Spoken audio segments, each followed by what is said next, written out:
Bonjour à tous. On va commencer la table ronde. Il est midi, donc on est vraiment à la meilleure heure. Donc on va essayer d'attirer et d'avoir toute votre attention.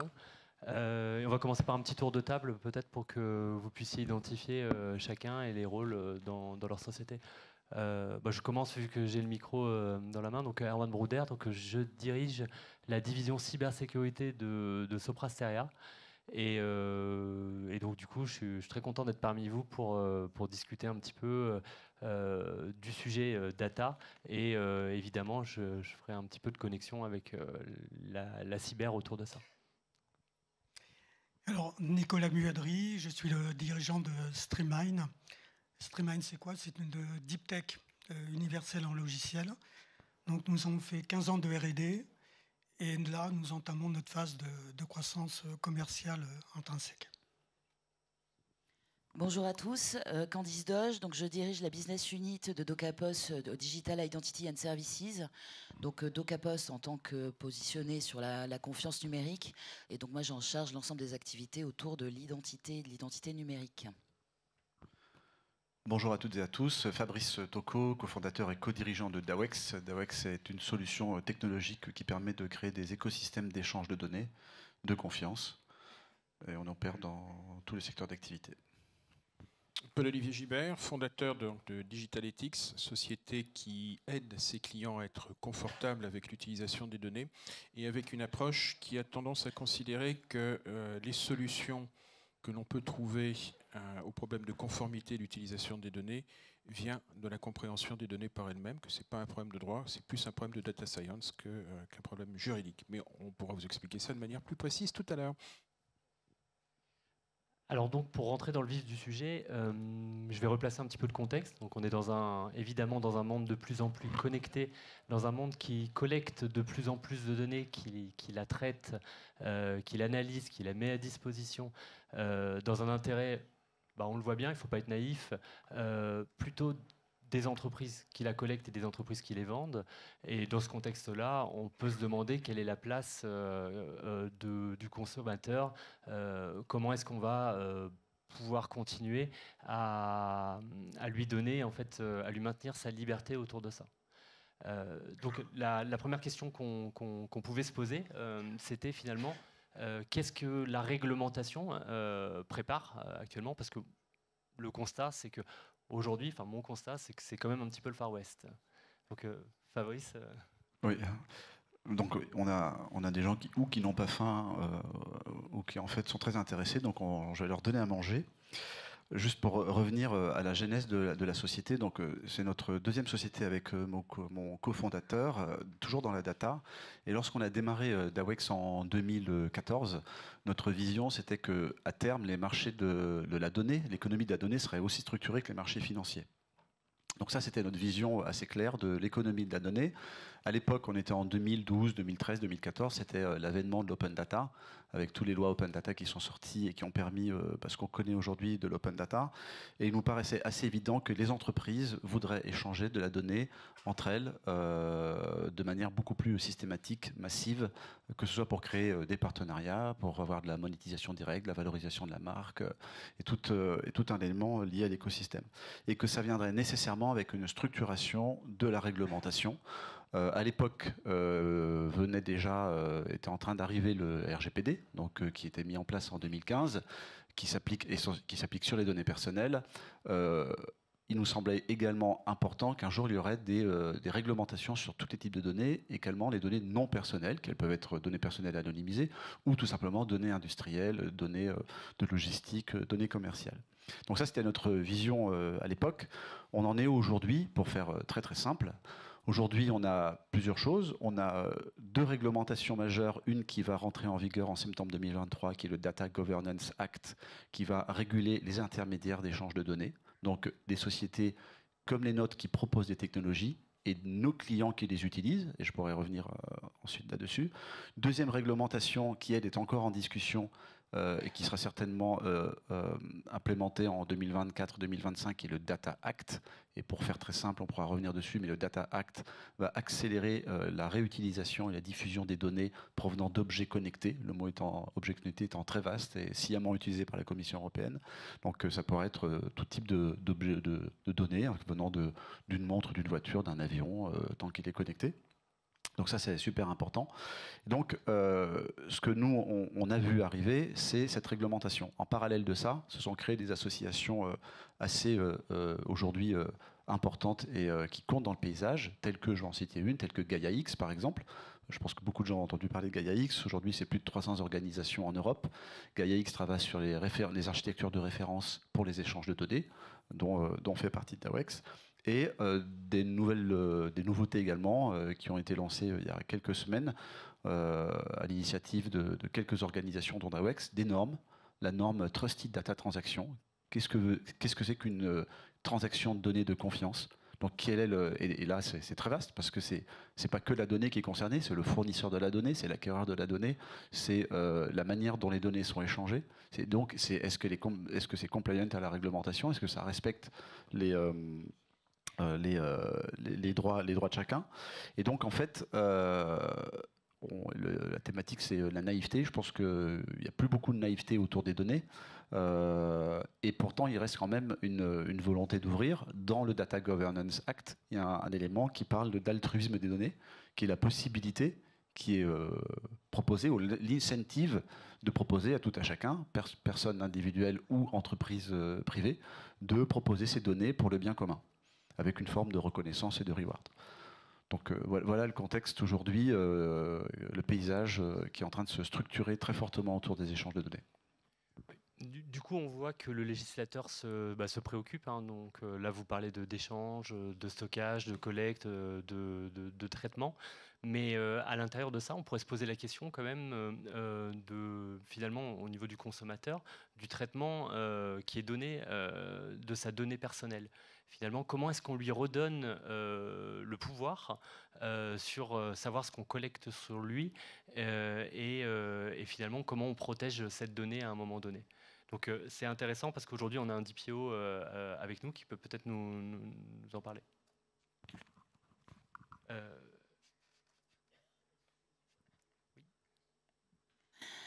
Non, c'est monsieur Gilbert qui était... Alors, je suis arrivé très tardivement sur l'organisation de cette table ronde, donc je vous prie d'excuser ce léger cafouillage dont je suis l'unique responsable parce que je n'ai pas pu me libérer pour la réunion de préparation. Alors, donc effectivement, je suis DPO et puis je suis également le président de la FCDP, une petite association de DPO que certains ont l'air de connaître ici. Donc ça permet d'avoir un bon point de vue sur ce qui se passe et sur les problématiques de protection des données à caractère personnel. Alors, il ne faut pas être naïf. Depuis 1978, le monde a un petit peu changé. 1978, c'est l'année de la loi informatique et liberté. Et la fin des années 70, le début des années 80, c'est le moment où se structure la première génération de réglementation sur les données à travers les notions de protection des données à caractère personnel. Donc il y a des normes qui viennent de l'OCDE, il y a des normes pas encore européennes, mais il y a déjà des normes françaises. Ensuite, qui génèrent des réglementations équivalentes dans pratiquement tous les pays européens. Et ensuite, progressivement, une unification à travers une directive, puis un règlement européen qui est le RGPD. Donc ça, c'est quelque chose qui vient du passé et qui a quand même un petit problème, c'est qu'à l'époque, l'informatique, c'était d'abord du traitement de l'information et pas du traitement de la donnée. La donnée était produite pour pouvoir être traitée et ensuite reconstituée. C'est l'époque où il y avait des opérateurs et des opératrices de saisie. Donc on a quand même ce cadre qui est un petit peu ancien d'un point de vue technique, mais qui pose un bon problème, qui est celui de la protection de l'individu. On ne va pas citer Alain, l'individu face... le citoyen face au pouvoir, mais c'est quand même un peu ça. Parce qu'à l'origine, on va faire un quiz pour éveiller ceux qui seraient sujets à... Qui se souvient de Safari? Alors je ne parle pas du navigateur d'Apple, hein. Je parle du projet Safari. Le projet Safari, c'était un projet de regroupement qui d'ailleurs a été mis en œuvre depuis, de l'ensemble des fichiers à la disposition de l'administration pour assurer un meilleur suivi, un meilleur contrôle de ce qui se passait. Et c'est ce qui a, à la suite d'une fuite dans la presse, donc dans Le Monde, Safari ou La Chasse aux Français, a été à l'origine de la création de la CNIL et donc de toutes les réglementations sur la protection des données à caractère personnel. Alors, ce qui est derrière, c'est qu'effectivement, on se retrouve avec une problématique de quelle est la place de l'individu. Donc, vous avez parlé du consommateur, de la re-empowerment c'est pas très anglais, mais on dit français, mais bon, c'est comme ça, c'est l'heure, du citoyen face à l'utilisation de ces données. Et c'est un vrai problème, parce que on est en train d'expérimenter, on va expérimenter de la reconnaissance faciale, de la vidéosurveillance augmentée pour les Jeux Olympiques, et puis jusqu'à fin 2024. Tout à l'heure, une intervenante précédente disait « Oui, d'accord, mais c'est bien d'avoir plus de traçabilité sur l'utilisation des paiements, mais si ça tombe dans des mains mal intentionnées. » On sait que ça existe. On a eu du côté de Staline, du côté de Hitler, du côté de Mussolini, du côté de Mao, des gens pour lesquels le respect de l'individu n'était pas une préoccupation centrale. Donc il y a toute cette problématique de protection et de ne pas avoir une information qui aille trop loin, et avec une protection pour les individus. Et là, ce qui est intéressant dans le RGPD, c'est sans doute une des choses qu'il faudra garder, c'est le principe que l'individu est quelque part souverain, pas n'importe comment, pas de manière absolue, sur les données qui se rattachent à lui, de façon à lui garantir une certaine autonomie, l'autonomie nécessaire pour qu'il puisse être un citoyen libre. C'est ça un petit peu l'ontologie qui est derrière le RGPD. Ensuite, il y a une nouvelle vague, et qui là est très intéressante d'un point de vue juridique, c'est-à-dire qu'on a un objet qui est la data, techniquement qui apparaît à la fin des années 90, au début des années 2000, et pour lequel est en train de se structurer un cadre juridique et réglementaire. Et ça, c'est les textes que citait mon voisin, et qui sont effectivement des textes très importants. Et donc, enfin, si je replace un petit peu le contexte, donc on a vu dans un premier temps la réglementation. Là, on voit les enjeux, en fait, finalement les enjeux pour l'individu, pour le citoyen. Et vous, qu'est-ce que vous pensez, en fait, finalement, des solutions? Enfin, comment est-ce qu'on peut finalement redonner au consommateur, à l'utilisateur, le pouvoir sur sa donnée? Comment est-ce qu'on fait? Alors c'est intéressant, puis je vais rebondir sur la notion de citoyen libre, puisqu'en effet, on a toute cette réglementation sur la donnée personnelle via le RGPD, et où l'enjeu, c'est qu'on puisse avoir le droit à l'oubli, qu'on puisse donner que ce qu'on a envie de donner, et c'est une réglementation finalement sur la collecte des données personnelles par les organisations, que ce soit les administrations ou les entreprises. Et en même temps, on a une augmentation des fraudes, de l'usurpation d'identité, donc on force ce citoyen libre à s'identifier en permanence. Soit en scannant sa pièce d'identité, en donnant son numéro de sécurité sociale, son justificatif de domicile, et puis on lui demande de plus en plus de données pour pouvoir s'assurer dans le digital que la personne qui se connecte, qui demande un prêt, qui demande quoi que ce soit, est bien celle qu'elle prétend être. Et donc là, on a un enjeu finalement de sécuriser dans le digital cette entrée en relation, cette discussion avec le particulier, et en même temps de le protéger autour de ces données. Et donc on a aujourd'hui des problématiques, et là c'est notre réglementation qui est en jeu, c'est la réglementation EDAS sur l'identification et les services de confiance, et notamment autour de l'identité numérique. Donc l'identité numérique, c'est quoi? C'est la manière dont on va s'identifier et partager ces données avec une banque, l'administration fiscale ou la cantine de son enfant. Et donc ces données hypersensibles qui vont être ces données d'identité, donc son nom, son prénom, sa date de naissance, le numéro de son passeport ou de sa carte d'identité.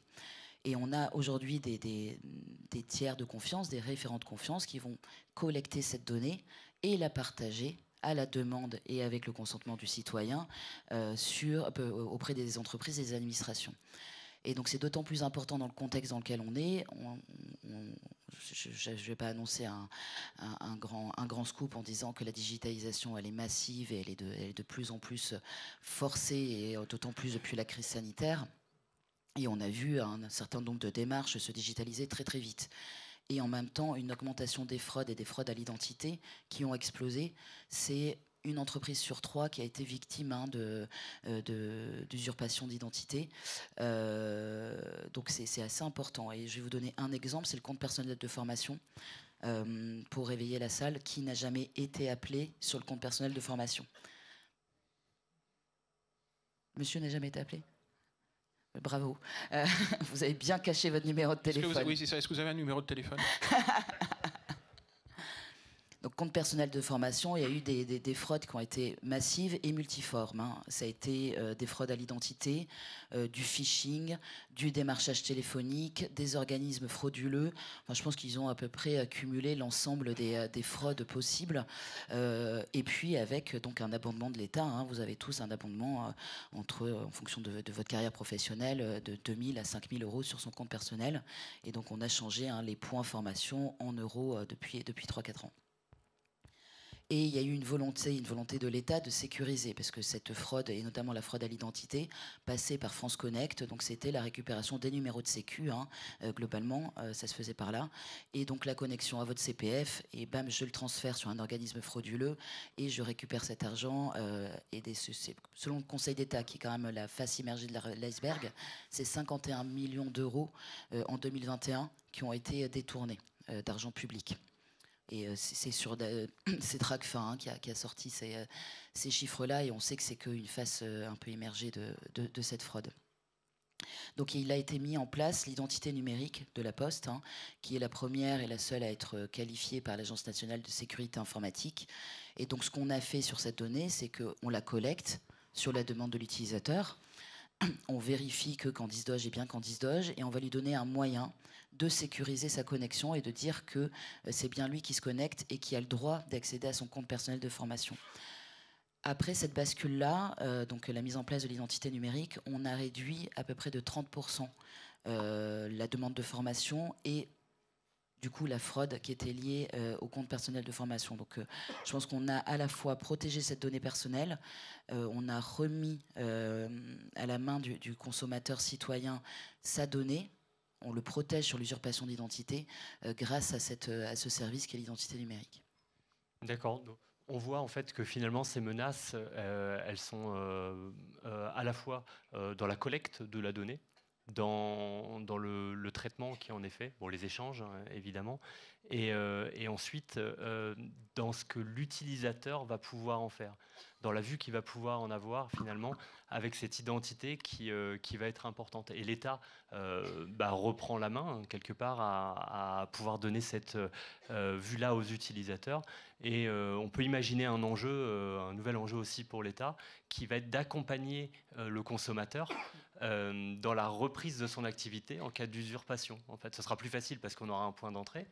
Mais en tout cas, on aura aussi besoin d'accompagner, si je puis me permettre, Madame Michu, dans toutes les démarches qui sont aujourd'hui infernales. En fait, hein. Ça, on l'a tous vu autour de nous ou dans la presse.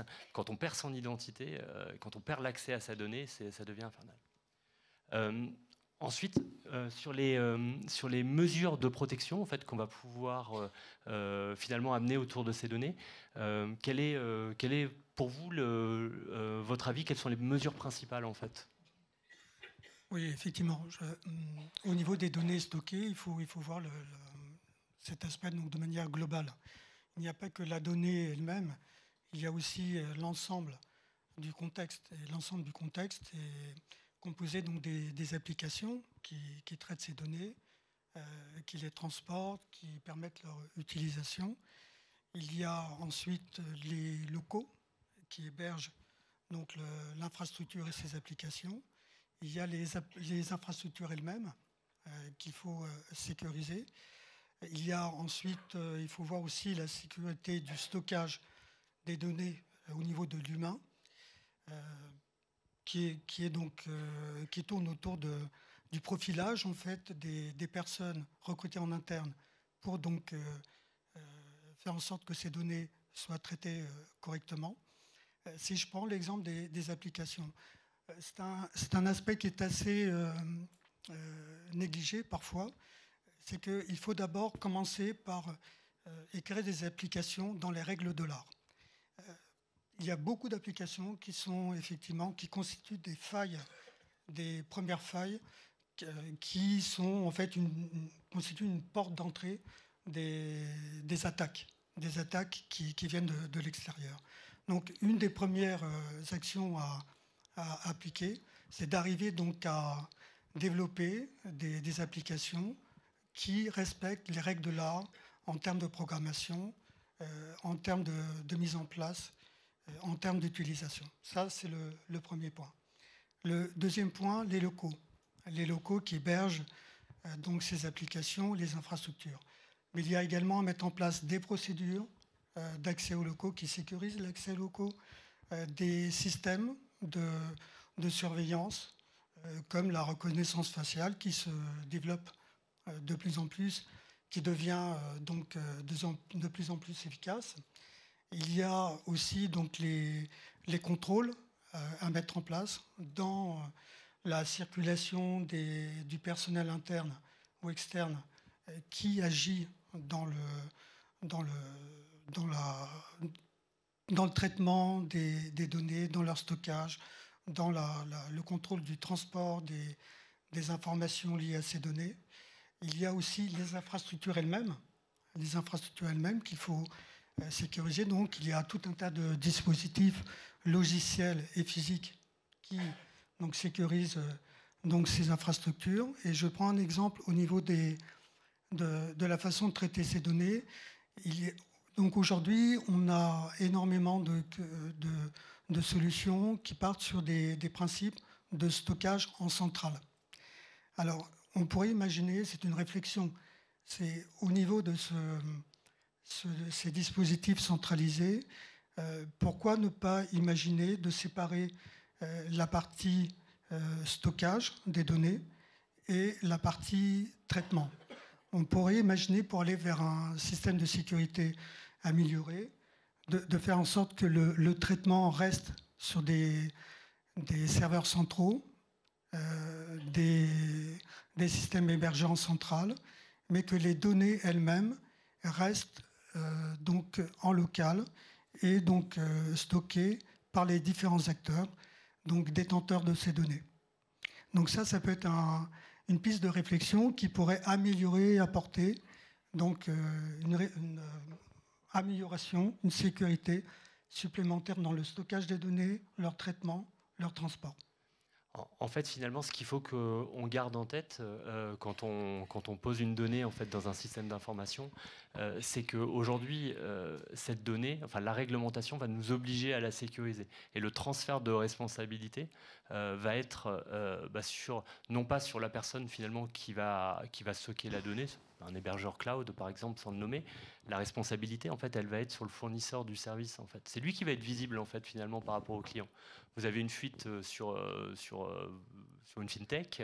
Ce qui va être dans la presse, c'est pas qu'il y a eu une fuite sur AWS. Ça va être qu'il y a eu une fuite dans une fintech. Donc, vous avez cette responsabilité par rapport à vos clients, par rapport à l'image que vous allez en avoir, et bientôt par rapport à la réglementation qui va vous imposer un certain nombre de choses.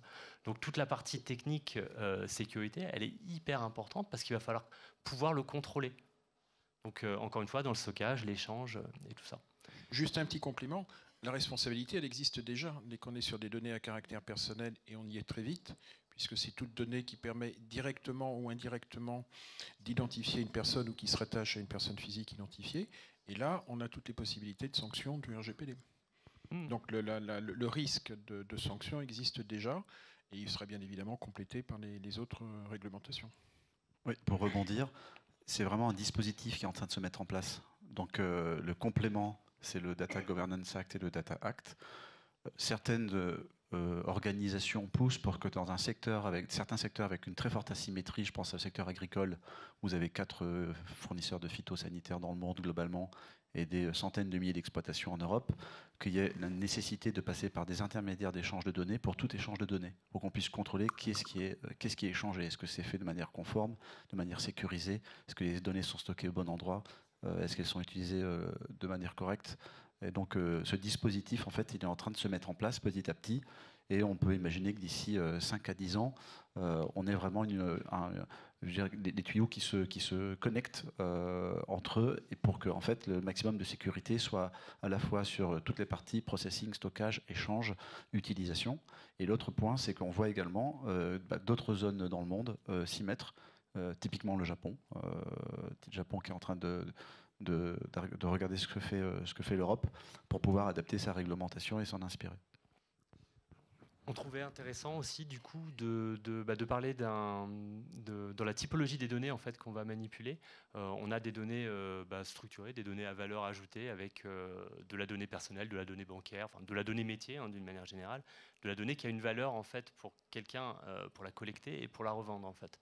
Et dans le cadre en fait de tous les travaux qui sont faits aujourd'hui autour de l'open data, qu'est-ce que ça va changer finalement ?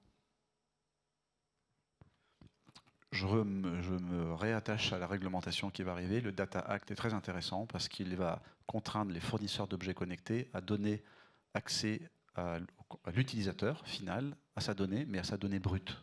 Donc justement, on n'est pas dans la naïveté.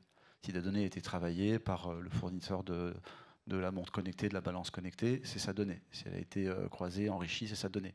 Mais la donnée brute, elle, va devoir être accessible facilement pour les utilisateurs. Ça, c'est pour la partie utilisateur.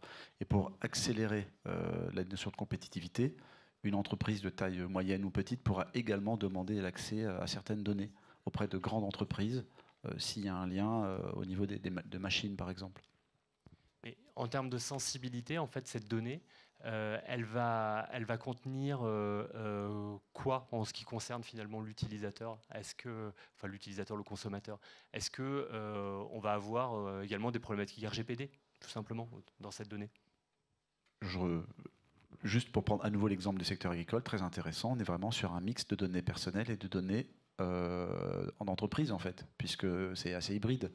Et donc, à nouveau, le maillage juridique est en train de se mettre en place, puisque d'un côté, vous avez les RGPD qui cadrent très bien l'utilisation des données si elles sont considérées comme données personnelles, et de l'autre côté, le Data Governance Act et Data Act qui va très bien cadrer la notion de données industrielles. Donc, une fois que tout le dispositif sera mis en place, je dirais quelque part, votre question n'aura plus raison d'être, puisqu'il y aura une réponse à chaque fois.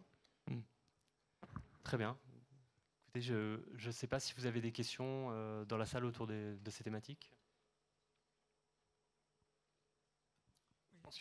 Simplement une petite précision. Donc, au niveau de la donnée, bien sûr, il y a deux types de données, deux grands types de données. Il y a la donnée métier, hein, le traitement autour de la donnée métier. Il y a ensuite la donnée technique. Ce sont deux typages de données qu'il faut aussi arriver à séparer, parce que les traitements autour de ces données n'est absolument pas le même. Donc il faut arriver au niveau des entreprises, des acteurs, à séparer ces types de données. La donnée métier, la donnée technique amène des mesures, des comportements complètement différents. Puis il y a aussi notre...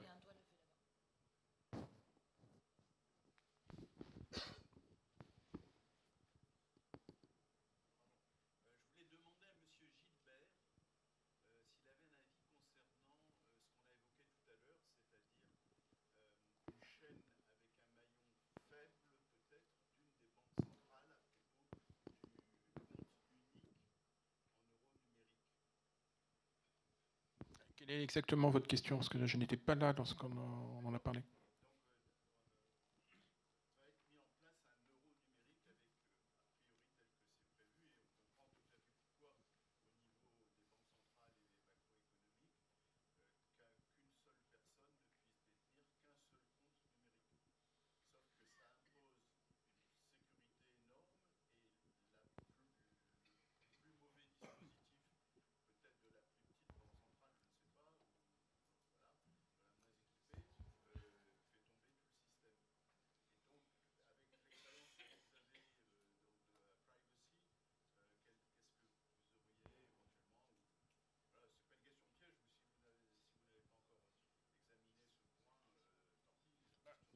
Je pense que c'est une problématique. C'est peut-être pas forcément la réponse que vous attendez, mais c'est celle qui me vient.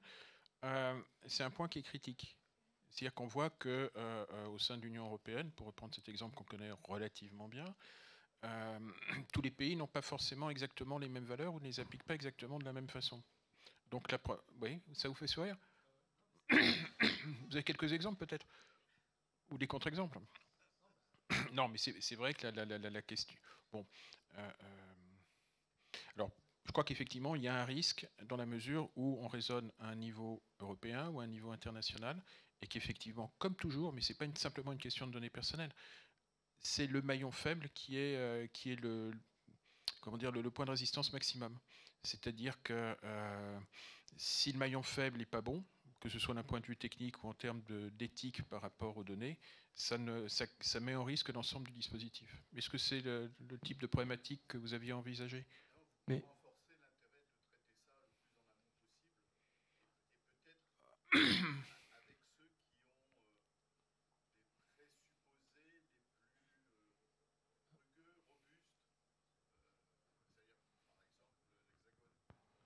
Au hasard, oui. Et je pense que non, c'est des choses sur lesquelles on s'éloigne un peu des problématiques techniques, mais on a des trucs qui sont tout à fait fascinants. Avec la data, on a des possibilités de création de valeur et monétaire et en termes d'usage qui sont absolument extraordinaires. Il y a des choses que l'on n'imagine plus de faire comme avant. Moi, je n'imagine plus de payer avec une carte. Je ne paye que par mon téléphone. En tant que contexte. Mais il faut savoir aussi que la question du bon usage est une vraie question. C'est-à-dire qu'on a des évolutions technologiques et qui, par elles-mêmes, sont totalement neutres. Elles peuvent être bien utilisées ou mal utilisées. Donc, on va reparler de... j'espère que ça ne me coupera pas trop l'appétit, mais dans les années 30, on a beaucoup aimé les trains. 30 et 40. Donc en 36, c'est ce qui permettait de partir en congé payé au début, pour les vacances. En 42, c'était une autre destination pour d'autres populations. Donc c'est toujours une locomotive, c'est toujours des rails, c'est toujours des wagons, c'est toujours la même chose, mais l'usage n'est pas le même. Et donc là, effectivement, il y a des enjeux de sécurité, enfin de sécurité et de bon usage de ces applications et de la data, qui sont des enjeux tout à fait sensibles, et avec un certain nombre de principes que l'on a dans le RGPD, comme celui de la minimalisation des données, c'est-à-dire de n'utiliser que ce qui est strictement nécessaire en fonction de la finalité que l'on veut avoir. Ça, je pense que c'est quelque chose qui peut rester du RGPD. Et en complément, la chaîne de confiance en fait, qui s'établit entre plusieurs partenaires, elle doit se faire sur une charte ou une réglementation. Chacune des banques, chacun des établissements financiers qui s'interconnectera doit respecter un cahier des charges. Et ce cahier des charges-là, il doit être formalisé, mis en place et contrôlé, en fait, pour justement vérifier que la chaîne soit bien solide. On l'a vu dans le PCI DSS, ça fonctionne très bien. On l'a vu dans d'autres réglementations, ça fonctionne très bien. Mais il y a une notion de responsabilité ensuite qui est mise si jamais un des maillons ne respecte pas le cahier des charges. Est-ce que vous aviez d'autres questions ?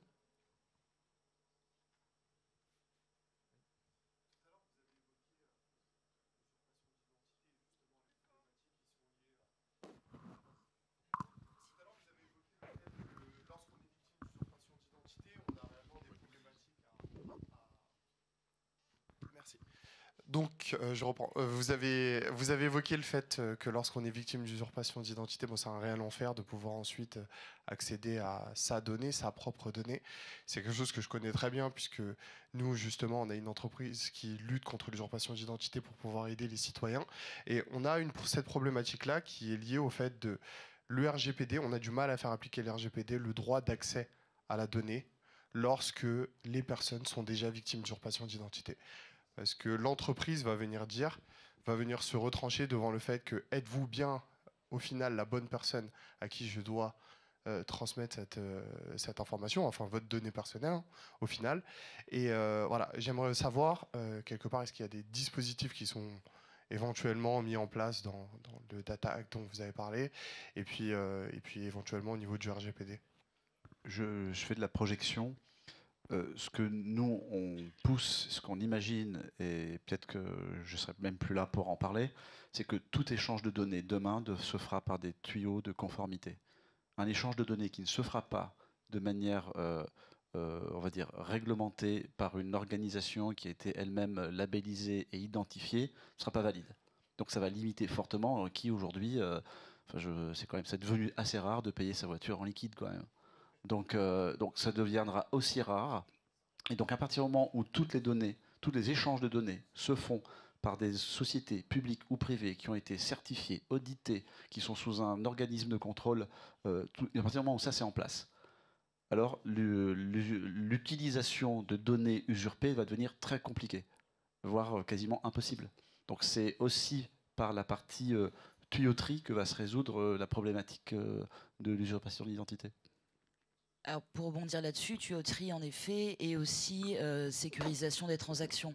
On a la révision du règlement EDAS qui converge d'ailleurs de manière assez importante avec RGPD sur la création du fameux portefeuille d'identité numérique, le wallet, qui va permettre d'avoir un échange tracé et avec des données qui vont être signées à chaque fois sur l'ensemble des échanges du citoyen. Donc on va pouvoir créer son wallet avec un niveau de confiance très élevé en termes de création de ce wallet, et ensuite d'associer l'ensemble de ses attributs de son identité, hein, donc liés à son revenu, liés à ses sujets bancaires, dans ce portefeuille d'identité. Donc ça va aussi limiter de manière assez importante l'usurpation d'identité, et ça va permettre de tracer surtout l'ensemble de ces transactions, et qu'on puisse voir dans ces transactions que les attributs sont bien signés par un référent de confiance qui a dit « Ok, moi je suis l'université Pierre et Marie Curie, et j'ai bien donné le diplôme à Fabrice Tocco en 2018. »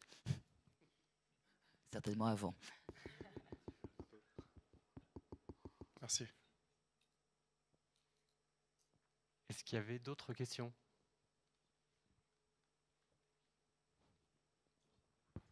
Non, très bien. Bah, écoutez,